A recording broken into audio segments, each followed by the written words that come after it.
You ever been so sleep deprived, so fed up, so completely pushed to the edge that you snapped? I lived next to the loudest couple on earth.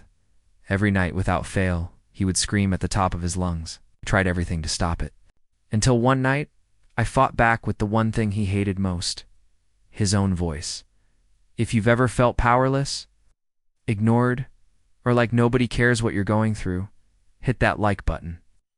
This story is for anyone who's ever been disrespected in their own home.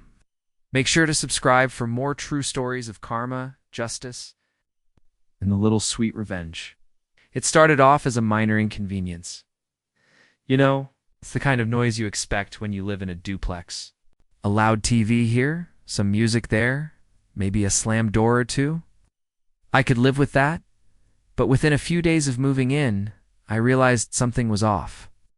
Every night around 10 p.m., like clockwork, my neighbors would start arguing, not bickering.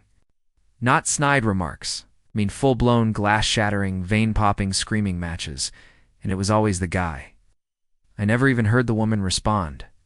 It was just him yelling, ranting, roaring like an animal trapped in his own rage at first. I thought maybe they're having a rough patch. Who doesn't? But the rough patch turned into a nightly war zone.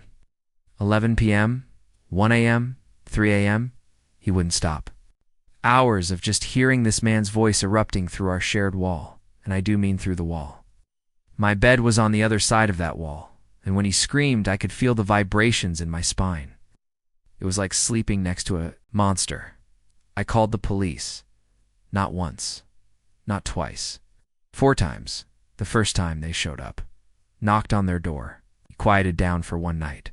Second time. A warning. Third time. They barely stayed 2 minutes. Fourth time. They didn't even show up. And that's when it really hit me.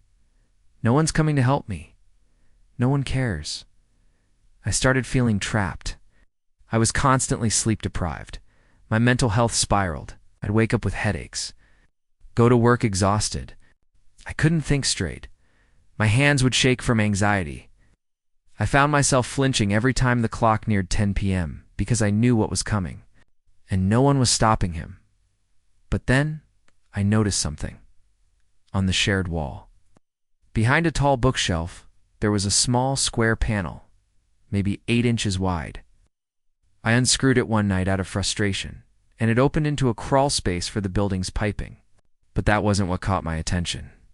The sound. The moment I opened it, his voice roared in clearer than ever. It was like I was inside their unit, and that gave me an idea.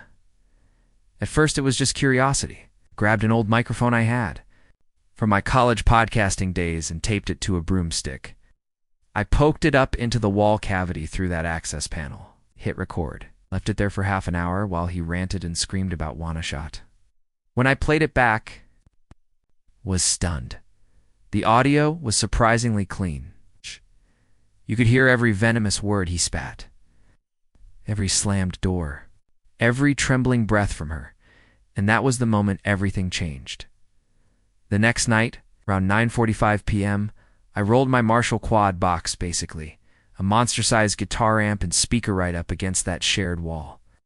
I plugged in my audio interface, pulled up the recording, and waited. 10:03 p.m. The screaming started, so I hit play at first. He didn't notice, but about 30 seconds in, there was a pause in his rant. Then boom, boom, boom, he was pounding on my front door like a lunatic. I didn't answer. I turned it up. The irony was delicious. He was listening to himself. Every awful thing he said reflected back like an audio mirror, like I was holding up a raw, unfiltered reflection of the monster he'd become. He screamed louder, so I hit record again. Every time he erupted, did it. And the next night, he'd get to hear it all over again. Did this for days, then weeks. At first, he'd keep pounding my door, cursing, threatening to call the cops. The same cops that had stopped answering my calls, but I knew I wasn't breaking any laws.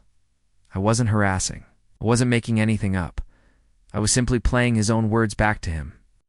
Words, he said, in the privacy of his own chaos, brought back by his own volume, and slowly the pounding stopped. Then the screaming did too. One night, silence. I didn't realize how much I missed silence.